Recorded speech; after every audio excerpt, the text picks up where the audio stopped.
Di video kali ini ada cerita dari Bangka Belitung. Kasus ini sangat mengerikan karena korbannya itu bocah yang masih berusia 8 tahun yang ditemukan dalam kondisi yang sangat-sangat mengenaskan. Tubuh bocah itu ditemukan tidak utuh, bahkan tanpa. Lalu gimana cerita selengkapnya? Jadi langsung aja.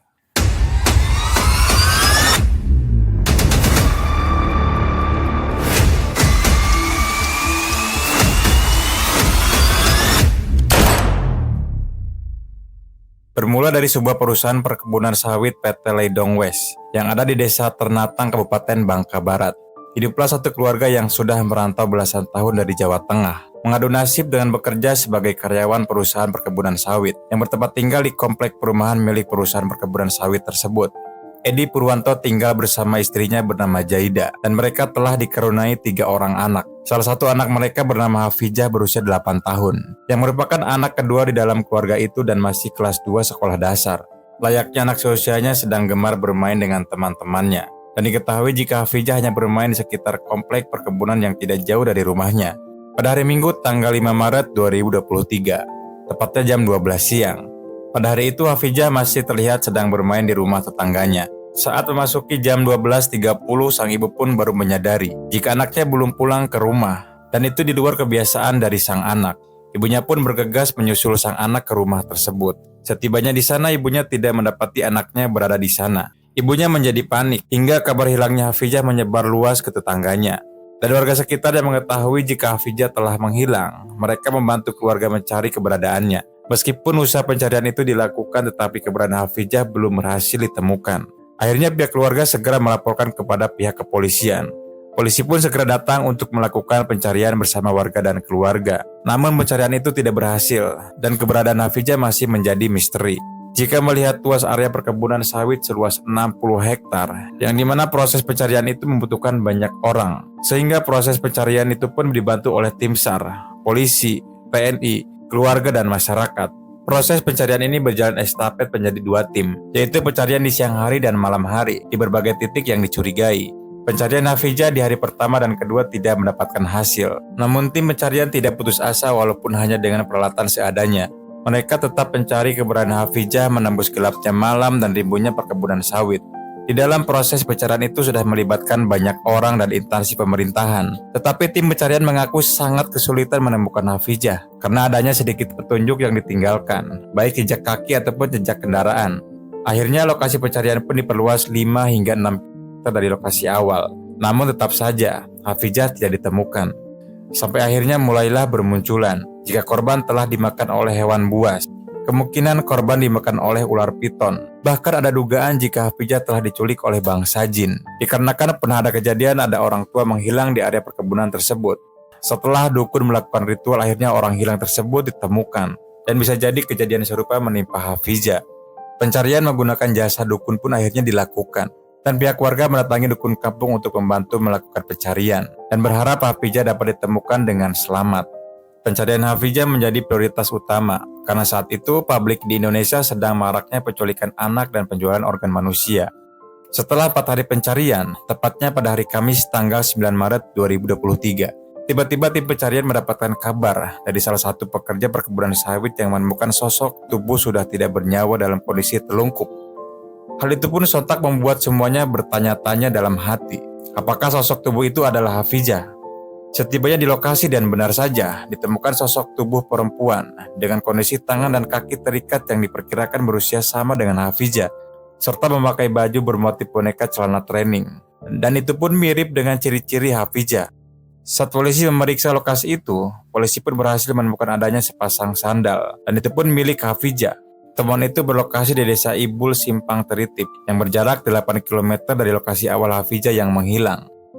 Mirisnya saat ditemukan wajahnya sangat sulit dikenali. Tubuhnya yang sudah membengkak banyaknya dan sudah hilang. Saat itu tubuh korban pun segera dievakuasi untuk pemeriksaan lebih lanjut. Orang tua korban yang mengetahui temuan itu segera datang menuju rumah sakit. Dan setibanya mereka di rumah sakit, mereka langsung shock. Dan keluarga bukan hanya mengenali korban dari pakaiannya saja, tapi keluarga juga mengenali ada tahi lalat pada tangan kiri korban. Dan ada luka bekas terbakar knalpot. Polisi pun mulai bergerak melakukan penyelidikan. Edi, ayah dari korban, mengatakan, anak kami salah apa? Kenapa menjadi korban? Bahkan sebelum korban ditemukan, Ayahnya pernah mendapatkan pesan singkat yang dimana mengirimkan foto anaknya dalam kondisi tangan dan kaki terikat, lalu meminta uang tebusan sebesar 100 juta rupiah. Pihak kepolisian tidak mau berspekulasi apakah korban ini ada hubungannya dengan penculikan anak atau berhubungan dengan penjualan organ manusia. Pihak kepolisian lebih memfokuskan untuk melakukan penyelidikan. Bisa dikatakan kasus ini sangatlah minim petunjuk dan hanya bersumber dari pesan yang didapat oleh ayah korban. Dari situlah polisi mulai melakukan pelacakan keberadaan dari pelaku. Nomor ponsel itu akhirnya terlacak, namun sudah tidak aktif. Kepolisian pun terus berupaya mencari lokasi terakhir sinyal ponsel tersebut. Selain itu, di dalam pesan itu juga tercantum adanya nomor rekening bank. Lalu polisi terus mendalami kasusnya, berharap segera menangkap pelaku. Akhirnya polisi sempat berhasil melacak nomor rekening tersebut, tapi ternyata nomor rekening itu tidak ada keterlibatannya pada kasus ini. Setelah terus melakukan penyelidikan, polisi akhirnya menemukan titik lokasi sinyal HP itu. Pemilik HP mengaku jika HP-nya pernah dipinjam oleh temannya dan menggunakan nomor baru. Dari sanalah polisi berhasil mengetahui siapa yang mengirimkan pesan kepada ayah korban. Dan ternyata berada di perumahan perkebunan sawit, dan itu masih satu RT dengan korban. Polisi pun segera bergerak dan melakukan penangkapan. Ternyata pelaku ini masih anak di bawah umur dan masih pelajar SMA berinisial AC berusia 17 tahun. Pelaku ditangkap pada hari Selasa tanggal 14 Maret 2020. Di dalam interogasi, pelaku mengaku belajar menculik dia pelajari dari berita-berita penculikan di TV serta sosial media. Sementara eksekusi dan penculikan yang dilakukan motifnya ingin meminta uang tebusan kepada keluarga korban. Karena pelaku menilai jika keluarga korban adalah keluarga yang mampu. Mirisnya adik dari pelaku ini merupakan teman dekat dari korban. Selain itu pelaku mengaku sakit hati kepada korban. Karena saat bermain di rumah pelaku, korban tidak sopan di rumahnya. Pelaku sudah berencana dan mengincar korban ketika melihat korban sedang bermain lato-lato. Pelaku pun segera melancarkan aksinya dengan mengajak korban ke kolam pemancingan menggunakan sepeda motor. Akhirnya korban pun ikut bersama dengan pelaku.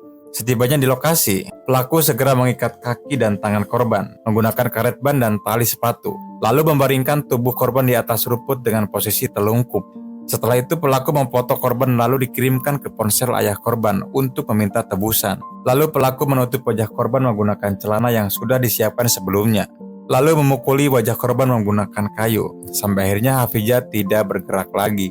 Setelah itu pelaku mengambil cutter lalu kedua tangannya, punggung, kedua paha, pergelangan kaki dan jari-jari Hafijah. Hal itu masih belum juga membuatnya merasa puas.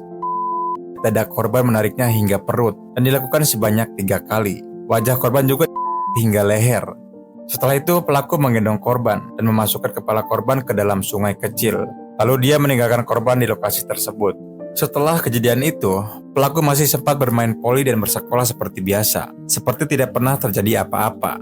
Melihat apa yang dilakukan oleh pelaku ini, polisi segera melakukan uji kejiwaan dari pelaku yang sudah sangat di luar batas kemanusiaan.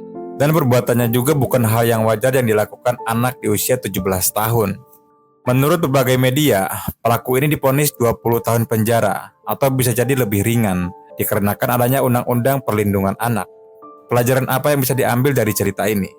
Sampai sini dulu dan terima kasih.